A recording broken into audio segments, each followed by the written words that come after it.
Hello, I'm Ethan Chase, and I'm a New York-based organization development coach. Let's dive right into today's training. This is yet another part in my ongoing series of human capital development videos. This is all about this series of videos, unleashing your people's untapped potential in order for you as an organization to increase your aggregate employee productivity, performance, and thus profitability. So today's topic is about feedback. Feedback is a critical component of improving people's performance. So to dive right into today, what is feedback? I want to be very specific about the words that we use. It's another way of helping another person or people consider changing their behavior. Notice I'm not saying change their behavior, but the whole notion of feedback is it's intended to influence. Getting people to exert meaningful performance change and improvement is based on them taking ownership. And taking ownership is getting them to act upon what you're suggesting so that they own the corrective action or the desired outcome behavior. What it really is, if you think about the role of feedback to deliver, it's a kindness. And as a kindness, it is a style of communication to somebody else to give them information that not only affects them, but specifically what this whole series is about, right, is about improving their performance in their role or preparing them to achieve success in a future capacity. So there are certain aspects of feedback that I think get glossed over. I think many people who want to give feedback in general, they miss a few salient points. The first is that it's timely. Positive feedback is associated immediately with a positive outcome as a vehicle for reinforcing that achievement and also modeling for the individual who you're giving feedback to what a desirable outcome looks like so they can take almost a cookie cutter approach to understand what success looks like moving forward. It's also, when it's timely, it gives just enough consideration to how people adjust and enhance their role, their work, so that they're capable of achieving similar success in the future. It's a way to model behavior to achieve desirable outcomes. The other piece is you need to think about feedback. Many of the clients that I coach and consult with, when we look at the organizational level, the people, typically managers who are not well versed in motivation and engaging employees, they think about feedback as a corrective action for the most part. So what they're doing in practice is they're giving feedback typically around somebody not achieving a desired outcome. That's not balanced. By balanced, we mean two courses of action that you're leveraging both. One is you want them to model success, so feedback is giving them positive input, positive outcome, reassurance, and the other is corrective action. Commenting only on the negative aspects or when they don't achieve desired outcome, it's ineffective. It doesn't allow your people to achieve because they're missing out on opportunities. You're not helping people in the totality of their untapped potential, right? So it's got to be balanced. It's got to be positive and it's got to be corrective. The other thing is, most people, I've noticed this anecdotally over 35 years, most people, if they're trying to give feedback, they may say, "You're doing a great job." That is so insulting. It is so meaningless. You want to give specific examples of what they accomplished or didn't accomplish for both in very precise, measurable, identifiable terms. You want to keep people on target. So to keep them on target, you want to offer them specific, tangible examples that they can then model. What is it that they achieved? Why was that stellar? What did they fall short of? What actions did they take? What of the values of your organization did they reinforce or support? What specific approaches, methods, processes, what did they do that was effective, even if, pay close attention, even if the outcome wasn't what you thought should be achieved, If they took a certain approach, you want to model or encourage or reinforce the positive methodology, because we know that outcomes sometimes are driven by other mitigating circumstances outside of the individual's control. Why was the outcome successful from the perspective of positive reinforcement? What were the positive, specific, measurable, tangible outcomes that resulted from their achievement, their accomplishment? Are you giving them positive feedback based on how they responded to a situation or a circumstance? Maybe it was a desirable outcome. You want to be specific in your feedback delivery. So let's kind of prepare you as a leader of many to kind of go about your business of having a tremendously powerful positive impact on the people around you. These are driven by thoughtful questions. So let's kind of walk through them and let's sound them out. So what are the situations in which it would be beneficial for me to give positive or, remember, balance, corrective action feedback to somebody who manages me, my coworkers, maybe even people who report to me? So you're thinking holistically, people around you, but also in and out of your organization. So all the collective stakeholders who you come into contact with. How does feedback promote consistency? Remember, it's encouragement of modeled behavior around the success in achieving desirable outcomes, positive, or corrective action is suggesting that they take alternate approaches to achieve alternate or different results. It creates a level of consistency. You're baselining desirable outcome behavior, or you're baselining results that are substandard. Why don't people give feedback? Why don't people give more feedback? Why don't people give more of a correct balance of feedback, more positive and recognition feedback, and less corrective action? These are the kinds of questions. And then the other thing is, as a result of this video specifically, and the outcomes where you're going to put into practice, if as a result of today's training, I was 25, 50, 75% more comfortable giving both kinds of feedback, positive outcome feedback and corrective action or alternate results feedback, what difference would this increase in effectiveness in giving and receiving feedback do for your performance and productivity and your people's?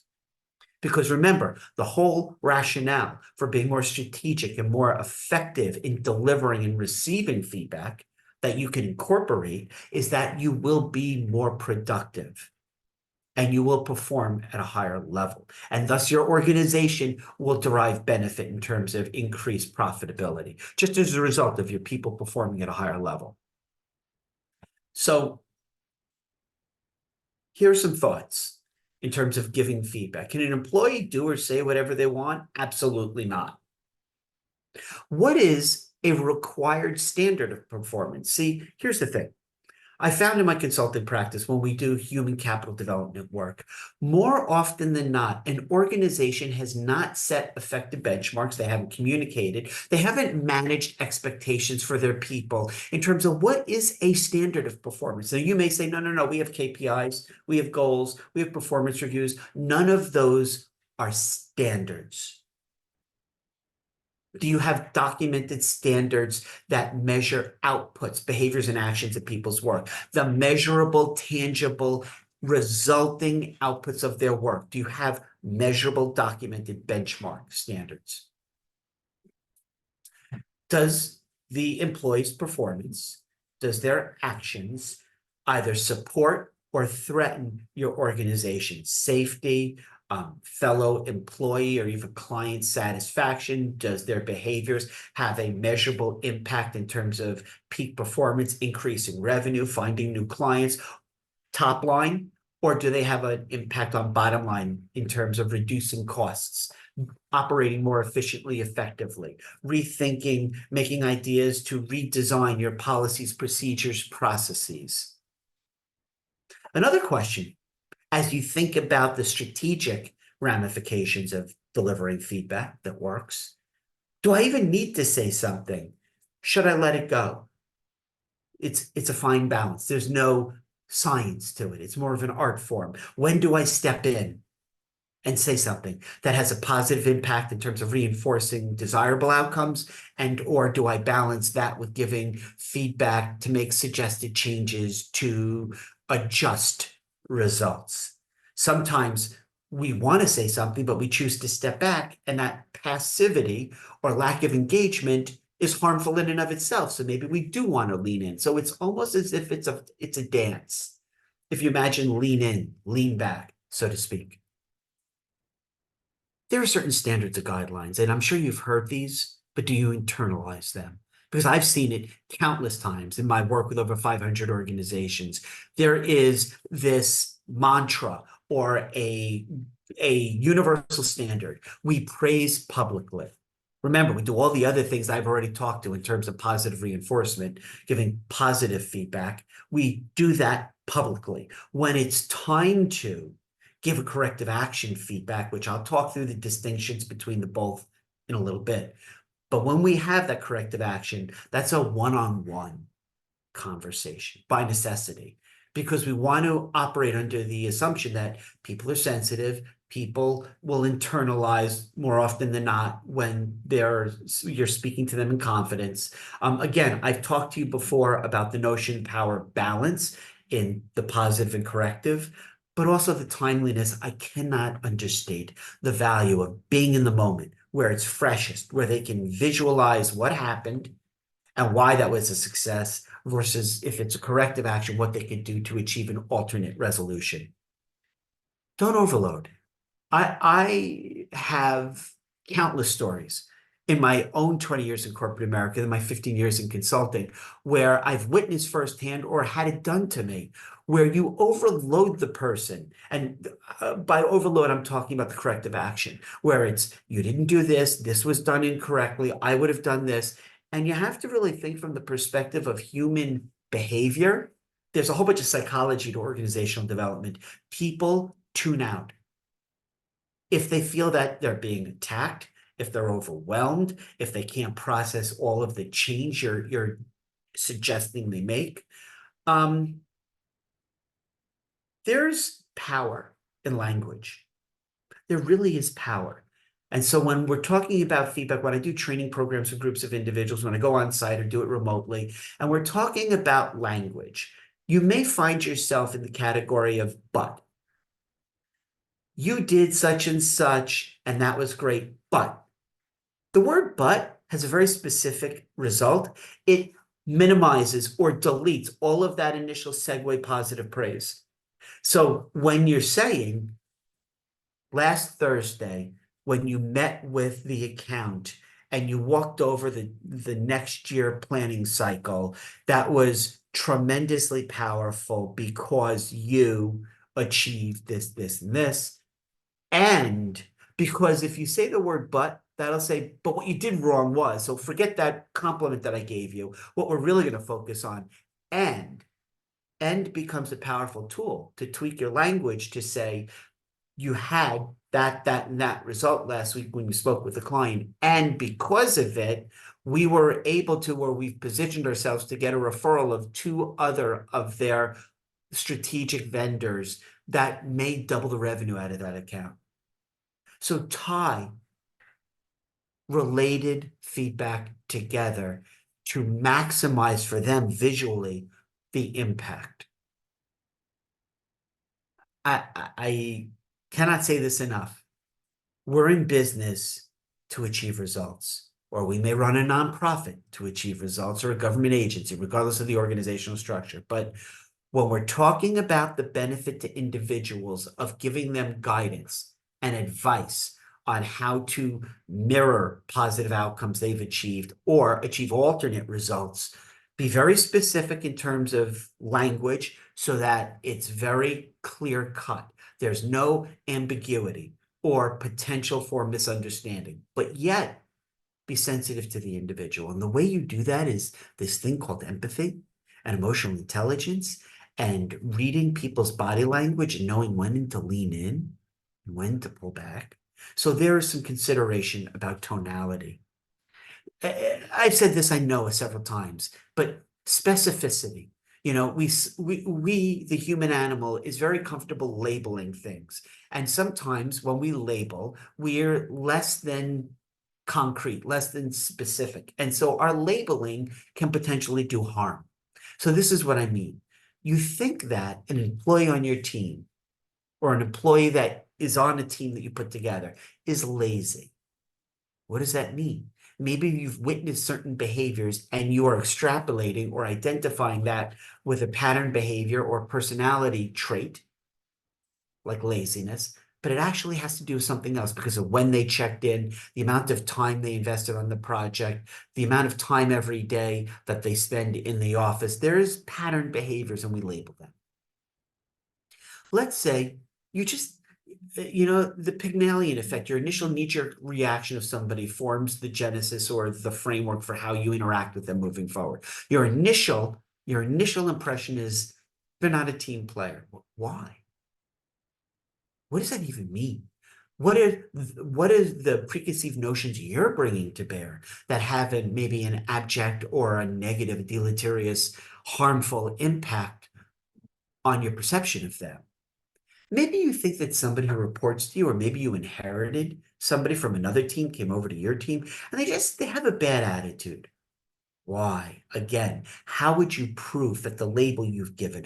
The specificity is around the interaction of others, how we think of them, how we interact with them, and thus how likely we are to give positive, proactive feedback and or alternate solution, corrective action feedback, because our attitudes towards others frame our interactions. And how we assess other people's performance is predicated on bias. And we know this. We know this through a number of different fields: organizational behavior, psychology, conflict resolution. We know that dynamic interpersonally between people is predicated on forming values or beliefs about them, opinions, often before we even got a chance to know them well, and their work ability. There's blame that can permeate any relationship based on, remember, how we think about people and thus how we interact with them and how we label them. So we want to be careful of, based on those dynamics, how we frame our conversation. So tone or implication may sound like things like, when you did this, or you weren't that.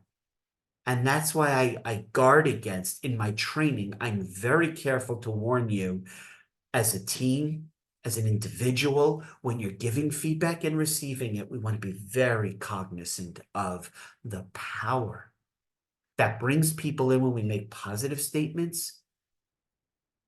It was amazing yesterday when you did this because versus you did this last weekend. I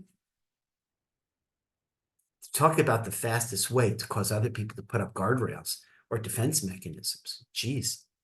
So here's some strategies that I really, really want you to take away from today to practice. You can practice it in your professional circles with coworkers, clients, associates. You can practice it in your personal world with spouses, significant others, family members. It has universal application. Describe a positive and a negative behavior about which you want to give feedback. And remember, they're specific, they're timely, they're balanced. That's why we do one positive, one corrective action. I'd even say be careful of the word negative. And we'll talk in a moment about language to use. Explain the impact of another person's actions on you, on the department, on your coworkers, on clients, but talk from an impact perspective so they can make the connection between their actions and the desired or undesirable results from a perspective of impact on other individuals, because that's the most direct line path in terms of talking about how to increase performance and productivity, especially when people are collaborating and working together. Be specific in how, if they did not achieve your desired outcome, they had a certain result, we're going to present shortly a model. And in the model, I suggest an alternate resolution or an alternate result. So we'll talk through being specific in the language you use to frame that. And then what you're going to do in advance of having a conversation is you're going to give positive, proactive feedback and corrective action. Write it down first, script it. A lot of times when we're so emotional or engaged, especially when we want to give a shout out, right? We want to do it in the moment because it's right there. But yet we want to stop long enough to think about all of the intended and unintended consequences or impacts to the recipient and maybe the people around her, him, or them. So I'm going to walk you through a model. Development Dimensions is an organization that does coaching, and I'm a certified DDI trainer, but this is attributed, this STAR approach, to their model, their framework. So the DDI framework is STAR, and it's a very, very simplistic and powerful acronym. So the STAR feedback model or loop is predicated on first, the situation and task. What was the situation that the employee was contending with or found themselves in? And what was the specific task that they were faced with? And by the way, you're using this in your language when you're giving feedback that's either positive or corrective action. STAR is employed in both. So ST is the situation and task at hand. Action or actions. What were the specific actions that that person took or maybe did not take? So that's the A in the STAR model.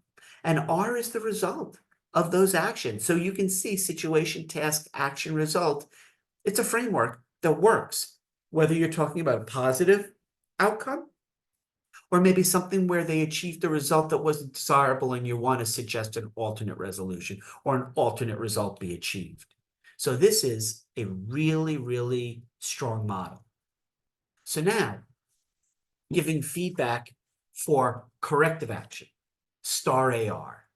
And it's literally what I just said. The STAR is the same, the situation or task. That's the same model. The action that they took and result that they achieved that could have and should have been approached differently. This is where you're doing a corrective action. The corrective action is the STAR, and then the AR is, this is the alternate result that we were going for. This is the enhanced or more desirable outcome that the alternative result would have achieved. So this is how it plays out. Last month, during the sales team training, you took the approach of doing role play between ideal client and sales team. But what that didn't show was how to close the deal.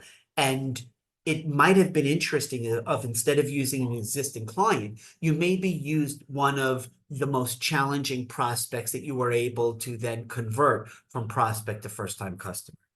So the alternate result would be to teach the sales team how to overcome objections. And it's a lot easier to come up with tangible objections when somebody has not yet paid for our products or subscribed to our services, right? So the AR approach would have been in that sales team training to, instead of using role play with existing clients who already bought into what we do, using prospects. You can see the STAR AR model is just like STAR, situation, task, action, result, but we're achieving an alternate result by taking a different approach. I want to kind of use language for you. It just literally, it's like I'm writing a letter to you, like you're a kid going off to camp, and I've pre-written the letters for you to send back to your parents so you didn't have to write the letter. Or nowadays, I'm talking about dating myself, nowadays it would be crafting an email or a text message. So this is what the language sounds like with very strong wording around message intent. This is a positive feedback example. When you fill in the blank, that behavior that person initiated, I feel, or the result was, fill in the blank, because, and then what was the result that they achieved? I wanted to thank you and appreciate your efforts. So not only are you giving positive feedback that's timely, there's balance, and it's specific, but there's also an element of humanistic thank you, which a lot of employees and a lot of organizations with a lot of cultures, they don't reinforce this notion of thanking our peers. There's this implicit idea that's lingering out there in the 20th century dead organization model. People have to do the work because they have this thing called indentured servitude of a paycheck. So yeah, they have to get the work done. So why am I thanking them? It's their job. No, no, no. That's not how we play that here. So thank you. So positive feedback. When was the last time you gave positive feedback at work? Think about that. Can you remember the last time you gave somebody positive feedback? Do you give enough positive feedback in the aggregate? And or are there certain individuals that you go out of your way to give positive feedback because of Pygmalion effect? You already have a preconceived positive notion about them. You have positive thought process about who they are. And then do you not give enough positive feedback to other people that you've basically given up on? That's on you as a leader to kind of think through. Can superstar employees, rising stars, also benefit from positive feedback? Do you give your rising stars enough corrective action? Do you tailor your positive and corrective action based on the relationship you have with the individual, based on the length of tenure that the individual has, based on their prior performance measures, based on if they're on a corrective action, based on if they have a career and professional development plan, if they're up for promotion? In other words, do you customize your approach to feedback to every individual versus doing feedback only based the way you feel comfortable because of your personality and your preferred interpersonal communication preferences? Here's a corrective action using that same fill in the blank model. When you describe their behavior specifically and in a timely fashion, and by the way, general rule of thumb, it's more important to be timely with corrective action as a general rule. So when you describe a behavior, I feel whatever you're feeling, or I noticed, or be specific, because what was their result?